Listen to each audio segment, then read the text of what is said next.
검찰의 대북 송금건 관련 이재명 대표에 대한 혐의는 기초적인 사실관계도 특정하지 못하고 증거도 턱없이 부족한 정적 죽이기용 정치수사입니다.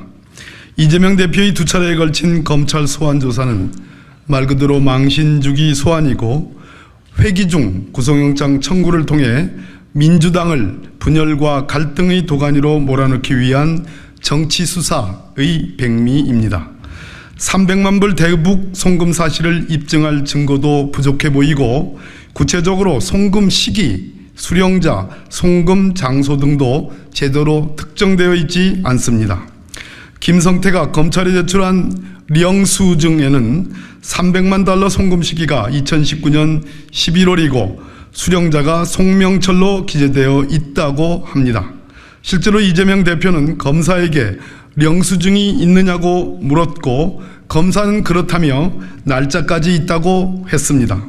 그러나 이후 김성태의 공소장, 언론에 보도된 김성태와 이화영의 대질신문, 이화영의 공소장을 살펴보면 송금 시기와 수령자, 장소가 제각각일 뿐 아니라 수령증의 내용과도 맞지 않습니다.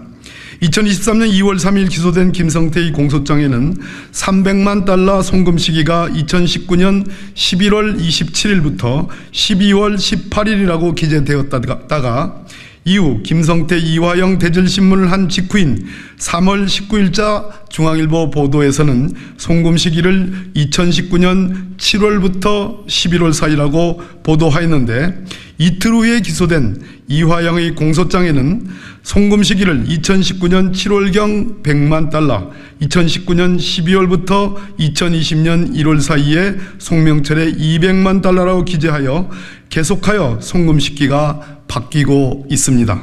또한 수령자도 송명철에서 리호남으로, 리호남에서 송명철과 리호남으로 바뀌었으며 전달 장소도 중국 심양호텔에서 필리핀과 마카오로, 이후 필리핀에서 중국 심양으로 또 바뀌었습니다.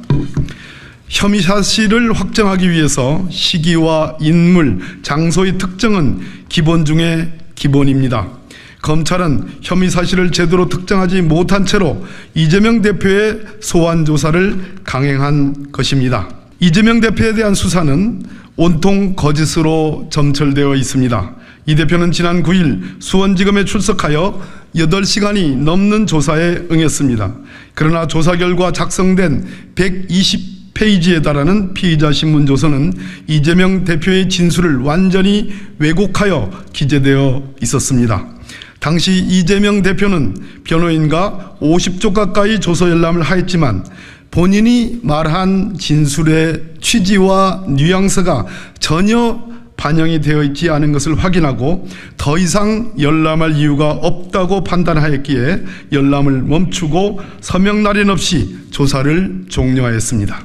그러나 이재명 대표가 서명 날인도 하지 않은 조서의 내용이 조선일보 등 언론에 보도되었습니다. 검찰이 아니고서는 누구도 유출할 수 없는 내용입니다.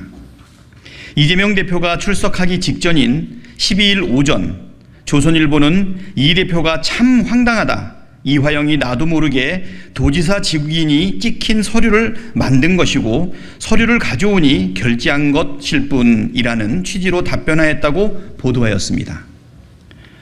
이 대표가 이전 부지사에게 책임을 넘기고 전면 부인한 것이라며 마치 이 대표가 하급자에게 책임을 전가하는 부도덕한 인물인 것처럼 보도한 것입니다.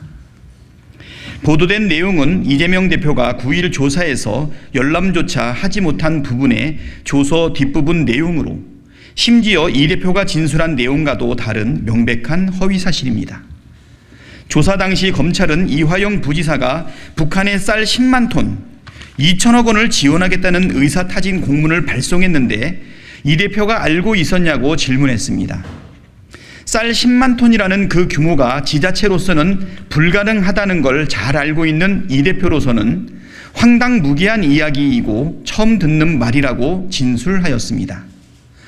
9일 이 대표 조사에 동석한 변호인 박균택 변호사가 조선일보의 12일자 보도 내용을 보고 사실과 다르다는 점을 인지하였고 12일 오후에 제출석한 이 대표가 9일 작성된 피신 조서를 확인하였는데 조서에는 마치 이 대표가 이런 황당한 짓을 하니 이전 부지사가 처벌을 받는 것 아니냐는 식으로 진술한 것처럼 기재되어 있었습니다.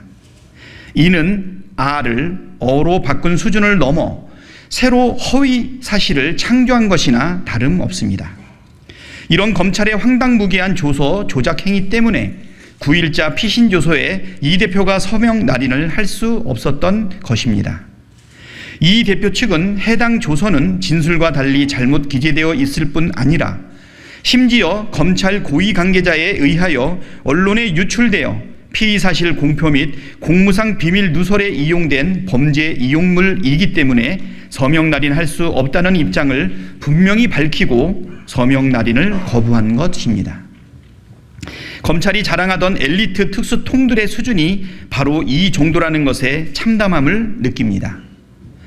검찰이 이재명 대표의 대북 송금 관련 수사에 관하여 허위 사실도 제대로 특정하지 못한 채 아무런 증거도 없이 반드시 법적 책임을 물어야 할 사안입니다.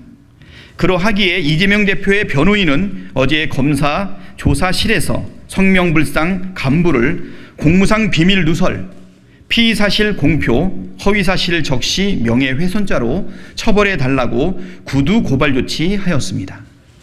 2023년 9월 13일 더불어민주당 검찰 독재 정치 탄압 대책위원회